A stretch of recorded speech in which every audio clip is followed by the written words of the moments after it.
मी Marathi now फाउंडेशनचे संचालक engineer Pravin Khandare यांना विनंती करतो की आपण या कार्यक्रमाचा प्रास्ताविक अर्थात आपली भूमिका मांडावी.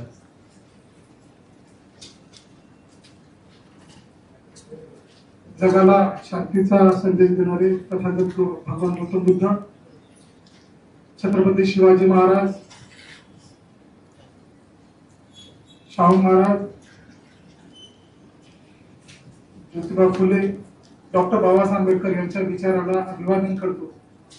आजच्या कार्यक्रमाचे अध्यक्ष कविता संतोष मुळे, महापौर मनपा, पोलीस अधीक्षक अविनाश कुमार सर, हा कार्यक्रम का घ्यावासा वाटला. अशा अनेक संकल्पना आहेत की मला वाटलं की असं करायचंय, तर लगेच माझे बंधू डॉक्टर सिद्धेश्वर रेडके, कोणत्याही संकल्पनेला नाही न म्हणणारे एकच माझा भाऊ सिद्धेश्वर रेडके. कारण कोणतीही संकल्पना सांगितली भाऊ हे करायचंय का, तर लगेच हो म्हणणार. त्याच पद्धतीनं आम्ही हा विचार केला की उत्कृष्ट जयंती मंडळ झालं पाहिजे. आपण पाहतो की मागच्या आता मी 40 वर्षापासून पाहतो जयंतीचा सोहळा आहे तो करण्याची जी पद्धती आहे त्या बदललेल्या आहे. डीजेच्या तालावर आणि पिक्चरच्या गाण्यावर हे अशा पद्धतीने जयंती केल्या जाते. तर कुठेतरी हे बदल झाला पाहिजे. आणि सगळ्यात महत्वाचा गोष्ट म्हणजे काय की आपला कुटुंबातील जो संवाद आहे तो संवाद संपलेला आहे. कुटुंबातला संवाद संपलाय तर गल्लीमधला किंवा विभागामधला संवाद अत्यंत कमी झालेला आहे. कारण आता अगोदरच्या काळामध्ये, जुन्या काळामध्ये मी गावाकडे असतो त्यावेळेस लेझिम बद्दल व्हायचं, तर महिनाभर प्रॅक्टिस करायची. त्यामुळे काय व्हायचं की प्रवीण खंदारे काय करतो, अर्धात कोळे काय करतात, कांबळे काय करतात, एकमेकांच्या चर्चा व्हायच्या, त्यामधून ऋणानुबंध तयार व्हायचे. अशी पद्धत आता काहीच नाही. एका दिवसामध्ये डीजे मध्ये नाचल्यानं काय होणार आहे का? नाहीच होणार. कारण संवाद होणार नाही आणि संवादाच्या माध्यमातून समाजाच्या ज्या मूलभूत गरजा आहेत याचा विचार केला जाईल. जसं की आजही आपल्या समाजामध्ये शिक्षण हा खूप महत्वाचा प्रश्न मानला जातो. डॉक्टर बाबासाहेब आंबेडकरांनी आपल्याला शिका आणि संघटित व्हा असा नारा दिलेला आहे, पण आपण शिकत नाही, फक्त संघर्षच करतो. आज मी आंबेडकर नगर मधला आहे. आंबेडकर नगर मध्ये 2012 मध्ये आम्ही जयंती मंडळ केले होते. आमचे धम्मा दुताडे स्मारक जवळ मीटिंग होती, तर त्या मीटिंगला मी तिथून जात होतो. तर त्यावेळेस त्यांनी धम्मानं बोलवलं की तुम्ही थांबलं पाहिजे. मी म्हणलं तुम्ही सांगितलेला विचार मला नाही पडणार, मी सांगितलेला विचार तुम्हाला नाही पडणार, तर त्यावेळेस नाही तुम्ही सांगा म्हणजे आपण करू. तर आम्ही त्यावेळेस 2012 मध्ये त्या जयंती मंडळामध्ये माझा समावेश झाला आणि त्या ठिकाणी आम्ही लेझिम बद्दल केलं. मी म्हणलं या ठिकाणी आपण जोपर्यंत बसणार नाही, एकमेकांचे विचार एकमेकांना कळणार नाही, तोपर्यंत काही होणार नाही. त्या ठिकाणी जयंती मंडळामध्ये 500 मुली होत्या आमच्याकडे. तर 1 to मोजायला खूप वेळ जायचा. तर त्यावेळेस आम्हाला कळालं की 1 to 10 पर्यंत केल्यानंतर 11, 12, 13, 14 कोणत्याच मुलीला येत नव्हतं. त्यावेळेस कळालं की इंग्रजीचा खूप मोठा प्रश्न. तर त्या माध्यमातून आम्ही जनता कॉलनीच्या विहारामध्ये या 500 मुलींचं इंग्रजीचं आणि जे गणिताचं आणि बाकी जे बाबासाहेबांचं तत्वज्ञान असेल, बुद्धांचं तत्वज्ञान, दर रविवारी आम्ही ते सांगायचो. आणि त्या माध्यमातून आज बऱ्याचशा मुलींचे लग्न झाले, बऱ्याचशा मुलींनी ITI केल्या, काही BSc करतात, काही इंजिनिअरिंग करतात. हे फलित आहे. आणि आज मला हेच वाटतंय की आपल्या बिहारमध्ये, बिहार हे नॉलेजचं प्रतीक आहे. बिहार नॉलेजचं प्रतीक आहे, तर त्या बिहारामध्ये नॉलेज मिळालं पाहिजे. जसं की आता सहयोगनगरचं एक उदाहरण आपल्याला पूर्ण नांदेड जिल्ह्याला घेता येईल की त्या ठिकाणी सहयोगनगरच्या महिला मंडळ असेल किंवा तिथले उपासक आहेत, त्यांनी त्या ठिकाणी लायब्ररी केली, अभ्यासिका केली आणि वर्षभर या ठिकाणी महिलांची, उपासकांची आणि उपासकांची कार्यशाळा होती. यामुळं समाज जे बाबासाहेबांना अपेक्षित होता तो समाज घडण्यासाठी खूप काही कार्य करता. सहयोगनगरचं जे बिहार आहे आणि बिहारमध्ये अशा ग्रामीण भागामध्ये गेला तर बिहार एकदम बखाल दिसतात. त्या ठिकाणी काहीतरी 4-5 लोक बसलेले असतात, काही चालत नाही. माझ्या खुद्द गावामध्ये, भोगामध्ये त्या ठिकाणी पण सांगितलं. आज अशा गोष्टी सांगितल्यावर कोणी ऐकायला तयार नाही. आणि तरुणाईला सगळ्यात जास्त डीजेचा खूप मोह आहे. आज जर SP साहेब असतील किंवा इतर जे आहे डीजे मुक्त जयंती साजरी करायची आणि हीच संकल्पना आम्ही मुळाशी धरून डीजे मुक्त जे सहयोगनगरचे जयंती मंडळ असते यांचं पहिलं त्यांचा सामाजिक दृष्टिकोनातून जो देखावा होता तो खूप सुंदर होता. त्याच पद्धतीनं ST महामंडळाचं तर मी लहानपणापासून बघत आहे. दीक्षाभूमीचा देखावा हा म्हणजे आज मी 46 वर्षाचा, 46 वर्षापासून माझे वडील पण कर्मचारी होते आणि मीही 2 वर्ष ST महामंडळ परभणीमध्ये काम केले.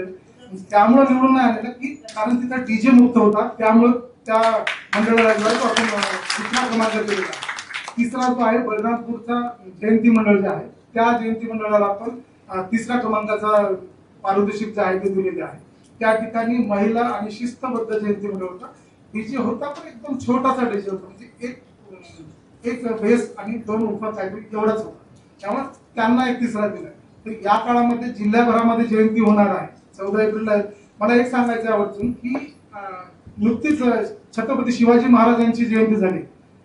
मराठा समाज आपला मोठा बंधू आहे. ह्या मोठ्या बंधूंनी आपल्याला खूप मोठा आदर्श दिला आहे की यावेळेस जर 2 डीजे अपवाद जर हे करतात, बाकी सर्व जयंती मंडळी मराठा समाजाच्या बांधवांनी डीजे मुक्त जयंती साजरी केली. तर अशी जयंती आपण साजरी करणार आहोत का? कारण मराठा समाज आपला मोठा बंधू. या मोठ्या बंधूचा आपण आदर्श घेणार आहोत का? या ठिकाणी मी तुम्हाला आवाहन करतो की आपण यावर्षी डीजे मुक्त जयंती केली पाहिजे असं मला वाटतं. कारण बाबासाहेबांच्या विचाराचा समाज जर घडवायचा असेल आपल्याला, तर हा जो आर्थिक दृष्ट्या येतो नांदेड जिल्ह्यामध्ये जर 100 जयंती मंडळ असतील तर 100 जयंती मंडळ मिनिमम जरी पकडले आपण 3 लाख रुपये खर्च होतो. 3 लाख गुणिले जर आपण 100 केलं तर किती जमा होतील पैसे? खूपसे आपण प्रत्येक विहारामध्ये आपण ट्युशन घेऊ शकतो इंग्रजी. आता जसं की बाहेर देशामध्ये जाऊन शिक्षणासाठी काही विद्यार्थी असतील त्यांना मदत करू शकतो. जे लोक कालच आम्ही रेस्ट हाऊसला इथे थांबतो, तर आंबेडकर नगरचा एक विद्यार्थी 5वी 6वीचा विद्यार्थी पॉलिश करतो, जे वडील एक्सपायर झाले, अशा विद्यार्थ्यांना आपण मदत करू शकतो. त्यांना म्हणजे ज्या ठिकाणी शिक्षणाचा जो आहे जी गंगा आहे ती गंगा आपण प्रत्येक सामान्य लोकांपर्यंत आणि गरीबापर्यंत आपण पोहोचू शकतो. शाळा सरकारने आपल्याला शिक्षण मुक्त आहे, पण आज तुम्ही जर पाहिलं की शाळामध्ये किती हे होत. आपल्या लेकरांना आपल्याला सक्षम बनवण्यासाठी आपल्याला शैक्षणिक वर्षभर उपक्रम बाबासाहेब आंबेडकर महापुरुषांची जयंती असते, छत्रपती शिवाजी महाराज असू द्या, महात्मा फुले असू द्या किंवा शाहू महाराज असू द्या, या जयंत्या आपण वर्षभर साजऱ्या केल्या पाहिजे. एक दिवस नाचून जयंती साजरी न करता वर्षभर त्यांचे विचार घेऊन आपण शैक्षणिक उपक्रम राबवले पाहिजे. मी मराठी नाऊ फाउंडेशनचे संचालक इंजिनियर नवीन खंदारे यांना विनंती करतो की आपण या कार्यक्रमाचं प्रास्ताविक अर्थात आपली भूमिका मांडावी.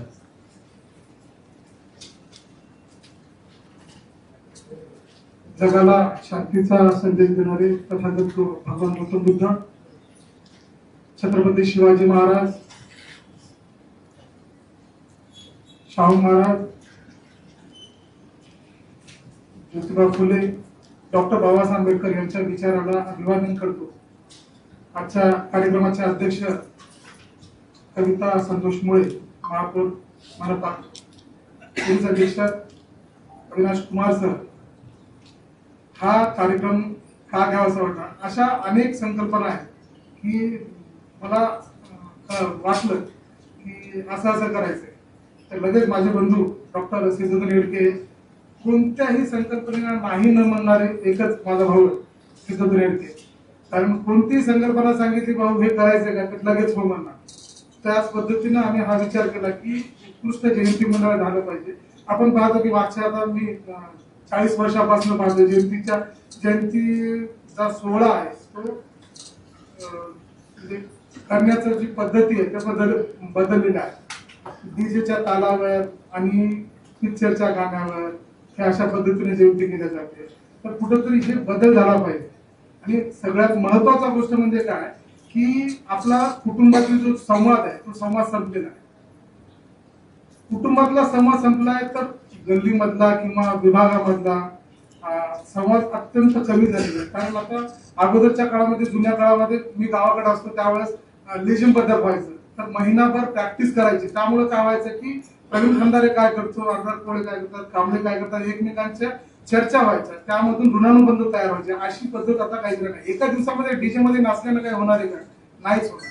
कारण संवाद होणार नाही आणि संवादाच्या माध्यमातून समाजाच्या ज्या मूलभूत गरजा आहेत याचा विचार केला जाईल. जसं की आजही आपल्या समाजामध्ये शिक्षण हा खूप महत्वाचा प्रश्न मानला जातो. डॉक्टर बाबासाहेब आंबेडकरांनी आपल्याला शिका आणि संघटित व्हा असा नारा दिलेला आहे, पण आपण शिकत नाही, फक्त संघर्षच करतो. आज मी आंबेडकर नगर मधला आहे. आंबेडकर नगर मध्ये 2012 मध्ये आम्ही जयंती मंडळ केले होते. आमचे धम्मा दुताडे स्मारक जवळ मीटिंग होती. तर त्या मिटिंगला मी तिथून जात होतो, तर त्यावेळेस त्यांनी धम्मानं बोलवलं की तुम्ही थांबलं पाहिजे. मी म्हणलं तुम्ही सांगितलेला विचार मला नाही पडणार, मी सांगितलेला विचार तुम्हाला नाही पडणार, तर त्यावेळेस नाही तुम्ही सांगा म्हणजे आपण करू. तर आम्ही त्यावेळेस 2012 मध्ये त्या जयंती मंडळामध्ये माझा समावेश झाला आणि त्या ठिकाणी आम्ही लेझिम बद्दल केलं. मी म्हणलं या ठिकाणी आपण जोपर्यंत बसणार नाही, एकमेकांचे विचार एकमेकांना कळणार नाही, तोपर्यंत काही होणार नाही. त्या ठिकाणी जयंती मंडळामध्ये 500 मुली होत्या आमच्याकडे, तर 1 to मोजायला खूप वेळ जायचा. तर त्यावेळेस आम्हाला कळालं की 1 to 10 पर्यंत केल्यानंतर 11, 12, 13, 14 कोणत्याच मुलीला येत नव्हतं. त्यावेळेस कळालं की इंग्रजीचा खूप मोठा प्रश्न. तर त्या माध्यमातून आम्ही जनता कॉलनीच्या विहारामध्ये या 500 मुलींचं इंग्रजीचं आणि जे गणिताचं आणि बाकी जे बाबासाहेबांचं तत्वज्ञान असेल, बुद्धांचं तत्वज्ञान, दर रविवारी आम्ही ते सांगायचो. आणि त्या माध्यमातून आज बऱ्याचशा मुलींचे लग्न झाले, बऱ्याचशा मुलींनी ITI केल्या, काही BSc करतात, काही इंजिनिअरिंग करतात. हे फलित आहे. आणि आज मला हेच वाटतंय की आपल्या बिहारमध्ये, बिहार हे नॉलेजचं प्रतीक आहे. बिहार नॉलेजचं प्रतीक आहे, तर त्या बिहारामध्ये नॉलेज मिळायला पाहिजे. जसं की आता सहयोगनगरचं एक उदाहरण आपल्याला पूर्ण नांदेड जिल्ह्याला घेता येईल की त्या ठिकाणी सहयोगनगरच्या महिला मंडळ असेल किंवा तिथले उपासक आहेत, त्यांनी त्या ठिकाणी लायब्ररी केली, अभ्यासिका केली आणि वर्षभर या ठिकाणी महिलांची, उपासकांची आणि उपासकांचे कार्यशाळा होती. यामुळं समाज जे बाबासाहेबांना अपेक्षित होता तो समाज घडण्यासाठी खूप काही कार्य करता. सहयोगनगरचं जे बिहार आहे आणि बिहारमध्ये अशा ग्रामीण भागामध्ये गेला तर बिहार एकदम बखाल दिसतात. त्या ठिकाणी काहीतरी 4-5 लोक बसलेले असतात, काही चालत नाही. माझ्या खुद्द गावामध्ये घोगामध्ये त्या ठिकाणी पण सांगितलं. आज अशा गोष्टी सांगितल्यावर कोणी ऐकायला तयार नाही. आणि तरुणाईला सगळ्यात जास्त डीजेचा खूप मोह आहे. आज जर SP साहेब असतील किंवा इतर जे आहे डीजे मुक्त जयंती साजरी करायची आणि हीच संकल्पना आम्ही मुळाशी धरून डीजे मुक्त जे सहयोगनगरचे जयंती मंडळ असते, यांचं पहिलं वाढदिवशी सुंदर, यांचा सामाजिक दृष्टिकोनातून जो देखाव होता तो खूप सुंदर होता.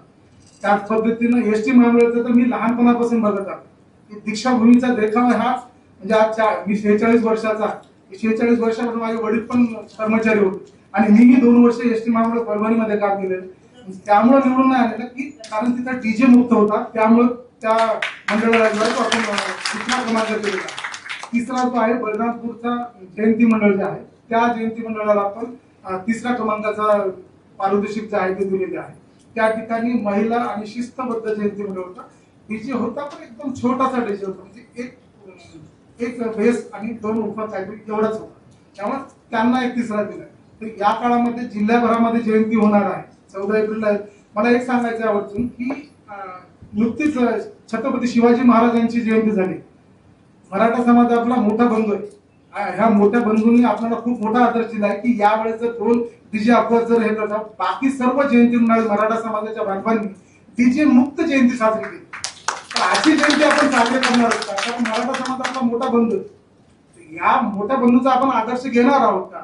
या ठिकाणी मी तुम्हाला आवाहन करतो की आपण यावर्षी डीजे मुक्त जयंती केली पाहिजे असं मला वाटतं. कारण बाबासाहेबांच्या विचाराचा समाज जर घडवायचा असेल आपल्याला, तर हा जो आर्थिक दृष्ट्या येतो, नांदेड जिल्ह्यामध्ये जर 100 जयंती मंडळ असतील तर 100 जयंती मंडळ मिनिमम जरी पकडले आपण 3 लाख रुपये खर्च होतो. 3 लाख गुणिले जर आपण 100 केलं तर किती जमा होतील पैसे? खूपसे आपण प्रत्येक बिहारामध्ये आपण ट्युशन घेऊ शकतो इंग्रजी. आता जसं की बाहेर देशामध्ये जाऊन शिक्षणासाठी काही विद्यार्थी असतील त्यांना मदत करू शकतो. जे लोक, कालच आम्ही रेस्ट हाऊसला इथे थांबतो, तर आंबेडकर नगरचा एक विद्यार्थी 5वी 6वीचा विद्यार्थी पॉलिश करतो, जे वडील एक्सपायर झाले, अशा विद्यार्थ्यांना आपण मदत करू शकतो. त्यांना म्हणजे ज्या ठिकाणी शिक्षणाचा जो आहे, जी गंगा आहे ती गंगा आपण प्रत्येक सामान्य लोकांपर्यंत आणि गरीबापर्यंत आपण पोहोचू शकतो. शाळा सरकारने आपल्याला शिक्षण मुक्त आहे, पण आज तुम्ही जर पाहिलं की शाळामध्ये किती हे होत. आपल्या लेकरांना आपल्याला सक्षम बनवण्यासाठी आपल्याला शैक्षणिक वर्षभर उपक्रम, बाबासाहेब आंबेडकर महापुरुषांची जयंती असते, छत्रपती शिवाजी महाराज असू द्या, महात्मा फुले असू द्या किंवा शाहू महाराज असू द्या, या जयंती आपण वर्षभर साजऱ्या केल्या पाहिजे. एक दिवस नाचून जयंती साजरी न करता वर्षभर त्यांचे विचार घेऊन आपण शैक्षणिक उपक्रम राबवले पाहिजे. या ठिकाणी मला एकच सांगायचं, या ठिकाणी सर आम्ही एक आश्वासन देऊ शकतो की यावर्षी आम्हाला या जयंती मंडळात, जिल्ह्याभरातल्या जयंती मंडळात जे आहे, आपल्याला सकाळी 8 वाजता जयंती करायची. पोलीस प्रशासनाकडून आम्हाला ताकद लागणार आहे, महापौर मॅडमना सुद्धा माझी विनंती आहे की आम्हाला सहकार्य, कारण जिल्हा प्रशासन, पोलीस प्रशासन आणि महानगरपालिका प्रशासन यांच्या संयुक्त विद्यमाने आणि आमच्या जयंती मंडळाच्या संयुक्त विद्यमाने आपण एक सकाळी 8 ते 12 पर्यंत आपल्याला जयंती संपवतो. त्यामध्ये आपल्याला घोडे असतील, त्यामुळे ढोल पथक असेल, लेझिम पथक असेल महिलांचं, त्याच पद्धतीनं जे हिंसा नृत्य असेल ते नृत्य असेल, हलकी पथक असेल, असं एक उत्कृष्ट. सोलापूरला आपण जयंती पाहिली 14 एप्रिलला त्या ठिकाणी जयंती साजरी होती. जे सेकंड संडे जो असतो त्या दिवशी जयंती साजरी होते आणि अत्यंत उत्कृष्ट देखावे असतात त्या ठिकाणी आणि खूप शिस्तबद्ध जयंती साजरी होते. आपल्या इकडे जयंती केलं तर काय, दरवर्षी एक क्राईम होतोय. मागच्या वर्षी सिडकोमध्ये एका तरुणाची हत्या झाली. अशा घटना घडू नये आणि शांततेत आपली जयंती झाली पाहिजे, एवढंच मी बोलतो. आणि जिल्हा प्रशासन, पोलीस प्रशासन आणि महापालिका प्रशासन यांनी या गोष्टीकडे लक्ष द्यावं, आम्हाला सहकार्य करावं आणि या वर्षीपासून का होईना आपण एक उत्कृष्ट जयंती मंडळ मॉर्निंगला, कारण बरेचसे जे वयोवृद्ध असतील, लहान मित्र असतील किंवा त्यांचं बायपास झालेलं आहे, या लोकांना यांना पण जयंतीमध्ये सहभाग घ्यायचा. बाबासाहेब आंबेडकरांची जयंती यांना पण साजरी करायची, पण ह्या डीजेमुळे हे लोक समावेश करू शकत नाही आणि इतका गर्द असतो. श्रीलता बंदे जे आले त्यांचं स्वागत.